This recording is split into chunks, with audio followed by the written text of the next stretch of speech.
Welcome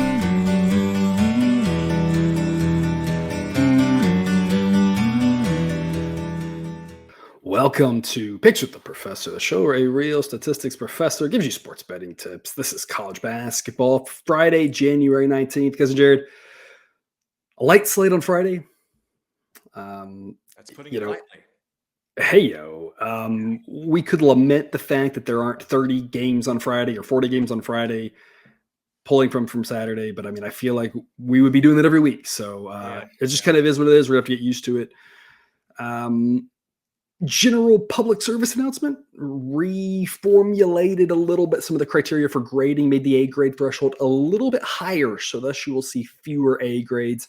That is in an attempt to help us on Saturdays coming up not have quite so many A grades, because we know a lot of people love to play all of those, and this is something we've been talking about for years now. We've known, right, where we're trying to figure out this kind of the sweet spot of how do we find a good number of plays? We don't want too few. We don't want too many. And that's hard to do in college basketball. It's one of the biggest challenges I've had in trying to figure that out. So we'll have fewer A grade plays. We have 2 A grades on Friday, and both of those are the plays of the day, the play of the day side version and the play of the day total version. We will cover both of those on the extended cut, as well as cover the late game, which is UNLV, Colorado State.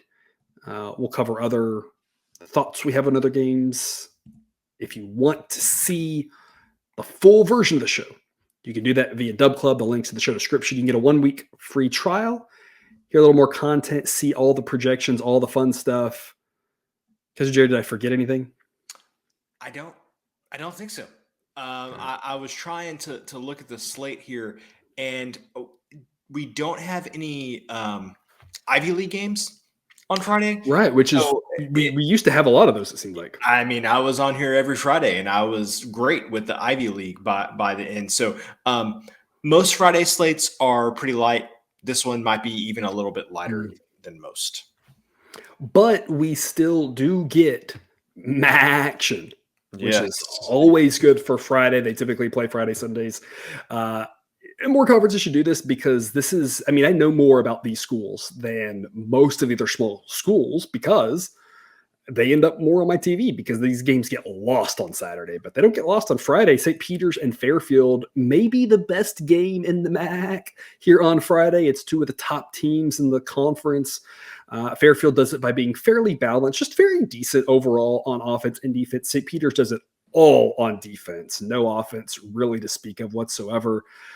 We've got the home team here, Fairfield, at 66%, winning 2 out of 3 times. Cousin Jared, I mean, to me, the main thing that we often talk about here is price sensitivity.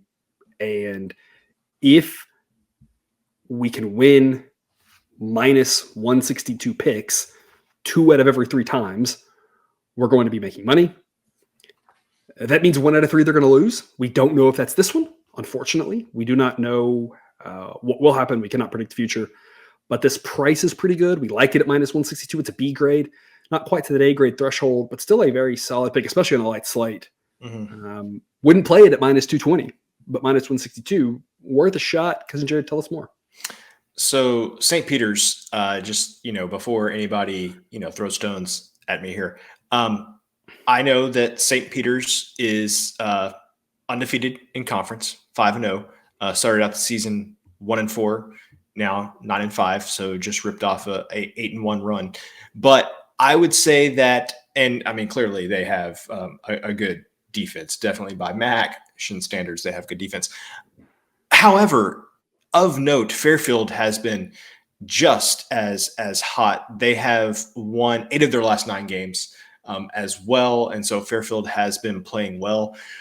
As good as that St. Peter's defense is, Fairfield's offense is much better than St. Peter's offense. If you look at Fairfield's team, they have, and I mean, this is pretty impressive, I think. Fairfield has 6 guys averaging at least 9 points. St. Peter's has 3. Fairfield shoots 36% from 3. St. Peter shoots 30. Fairfield makes 78% of their free throws. St. Peter's makes 74% of their free throws.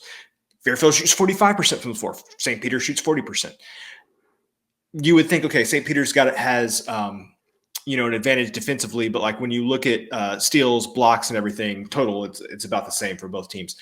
We talked about this a little bit last time, but I just think that offense has, been better than defense in college basketball this season. And any way you slice it, Fairfield has the better offense here, and they're playing at home. And so St. Peter's, I think, is going to be tough over the long stretch of the conference season. I think they may still be the favorite, but I just think this is a bad matchup for them going up against Fairfield, who has one of the better offenses in the conference. And I think it's good to point out that, right, we're talking about an average game. Anything can happen in one game, and one team can get hot or not, right? Yeah. No caveat, right?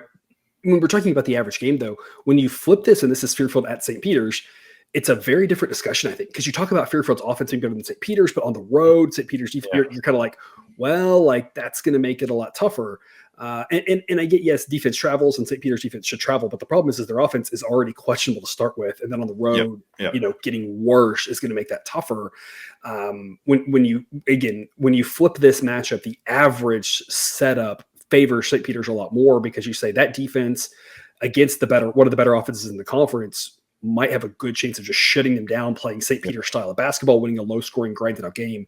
But St. Peter's going to have a harder time on the road if they can't generate any offense, and that's what we expect. Again, the typical game to look like here. So we'll take Fairfield minus 162, B grade pick. Just ekes into the threshold for that. And then moving to another 7 o'clock game, Akron and Kent State.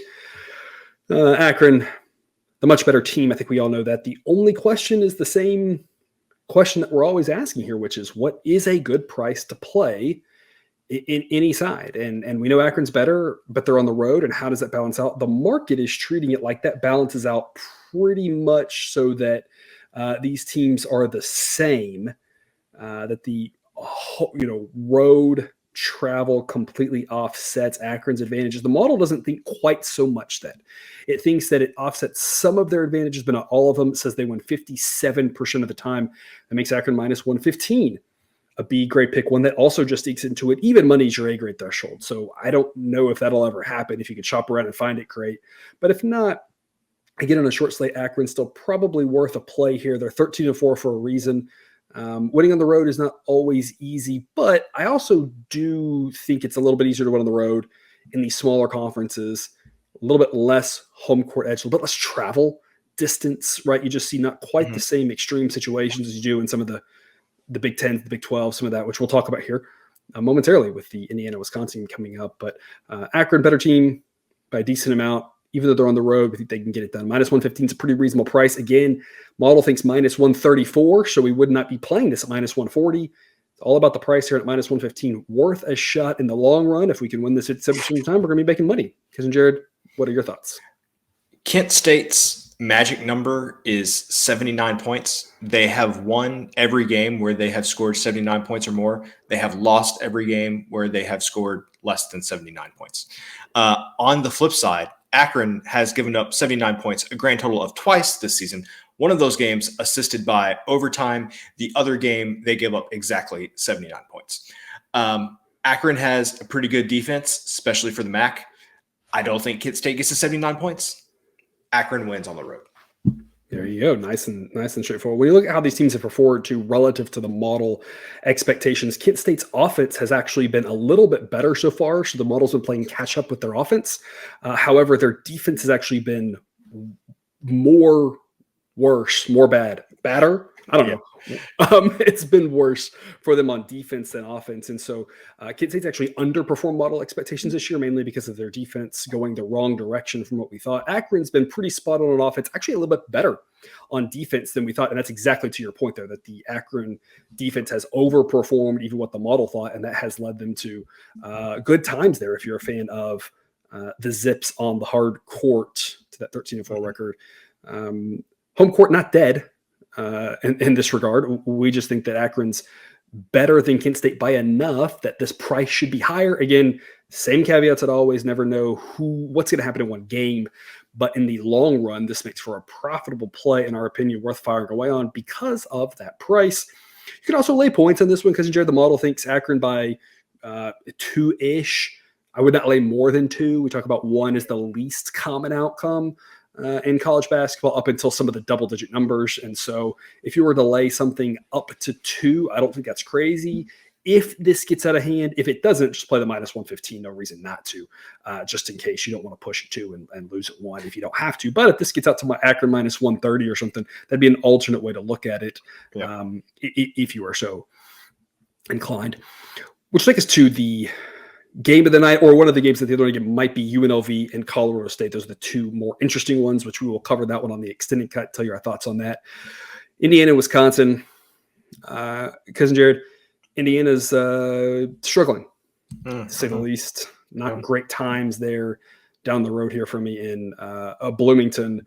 Wisconsin looking strong. I think they're playing better now than they were earlier in the season. And now a Big Ten skeptic might say it's because they're getting to play the Big Ten teams, which is questionable just how good this conference is. It's kind of a mess, and I don't really know what to make of it, right? And it's looking a little bit like last year, where it was like Purdue and then everybody else, and then Purdue even kind of had some wrinkles. So it's I'm not sure how strong the conference is. I don't know. It's an interesting discussion. I'm sure some people, might be telling me to preach on, or might be riled up by what I just said there. But Wisconsin's looking better now than they were earlier. And it's interesting. You see on screen there with the ratings, what we've talked about all season with them, that their offense is actually better than their defense, which is an interesting twist from what we're used to seeing with these Wisconsin teams who, even when they had efficient offenses, still were better on defense than not. Indiana's not really good anywhere. You just saw it in that shellacking they took at home against Purdue. And obviously Purdue's a good team, but with the home court advantages in the Big Ten, with Purdue's kind of struggles on the road, you'd have thought maybe that was their chance to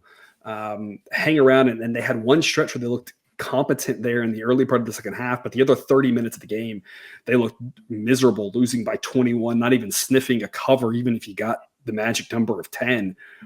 When you look at what Indiana's done here, they covered against Minnesota at home as favorites. They covered against Ohio State at home in a game they won. But again, we talk about the home court mattering. On the road, the only road victory they have on the season was at Michigan. That was back on December 5th. And we've talked about Michigan being just an up and down, all over the place team, at times looking competent, but more times than not, unfortunately, not looking very good. When you look at the other 2 road games, Nebraska, they lost by 16, and they were only underdogs by 4.5 points. And you could argue at that point we didn't quite realize Nebraska was as good as they are, maybe, but they were underdog by 4.5. They lost by 16. That's not good, right? Caveats aside of how the game played out in third-point shoot, blah. That's still not good. Rutgers, they were underdog by 4, and they lost that by 9. So you're seeing Indiana play out on the road for the most part as a disappointing team, which again is no different than most of the whole conference. In Wisconsin, when you look at it, it's kind of the same thing. They, lost at Penn State. They did get the road win at Ohio State, but where they've done really well is their 3 home games. They were favored by 7 over Northwestern, won by 8. They were favored by 5.5 over Nebraska, won by 16. They were favored by 5.5 over Iowa, won by 11. I mean, you're seeing the normal home road thing play out with these 2 teams. Doesn't mean it happens here. We're going to lay it with 11. It's a C grade. What does that mean? Well, it means we think Wisconsin's by an average of 13, but when you get out to the teens, a lot of things can happen. It's not one that we want to put a ton of money on because there's extra variability here. But in general, home teams in the Big Ten, you just kind of got to roll with it. It won't win every time, but if you've been doing that all season, you've been making a lot of money. Cousin Jared, what are your thoughts on this Big Ten Friday night matchup?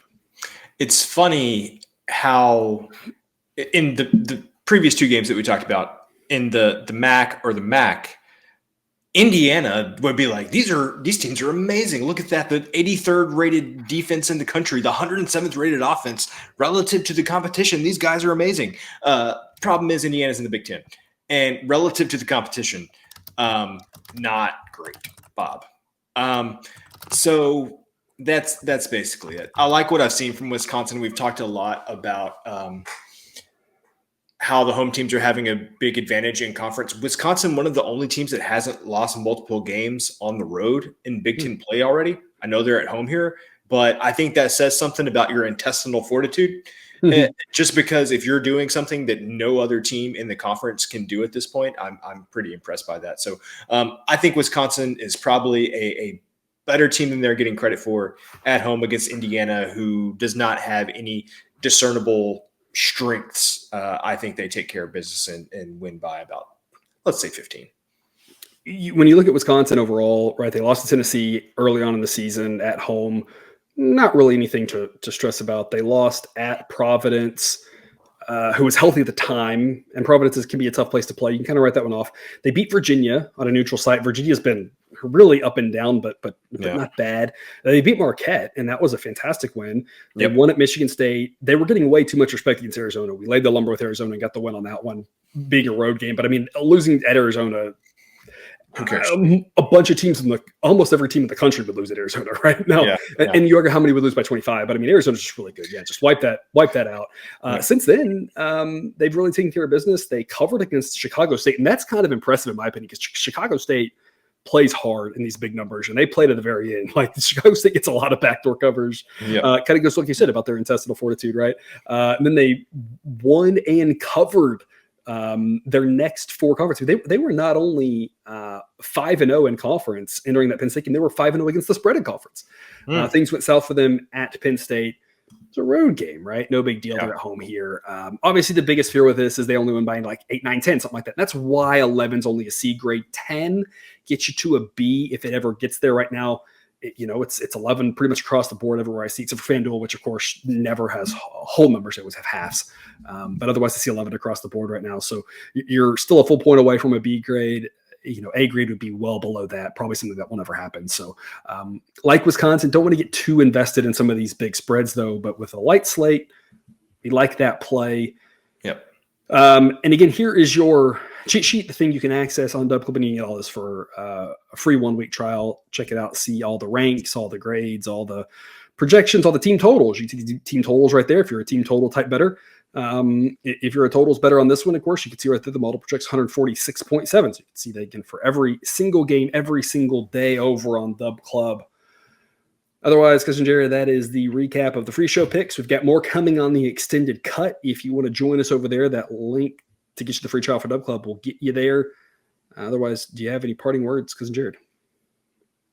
It's a light slate, but this is just whetting the appetite for Saturday when there's going to be a gazillion games. And of course, over on Dub Club, you can also get all the NFL picks. Where we've been tearing it up. 4 more NFL games this weekend. So lots of reasons to check that out. See if you like it. If you enjoy the content, we're helping you make money, you want to support us, we really appreciate all the support you provide. Otherwise, we got updated outro slides. I've kind of realized there are certain things that I probably should be saying on a daily basis, but I forget. And so I tried to put all those into this new set of slides just to remind us of our principles here so that we're all on the same page with how we're viewing the sports betting world. A lot of general reminders that, nobody's able to predict what will happen. And so we're always talking about prices and numbers. And that's the key thing here. Try to do that today. Check out the updated outro slides if you have the time. And again, if you're with us on Dub Club, we'll see you on the other side of the clip.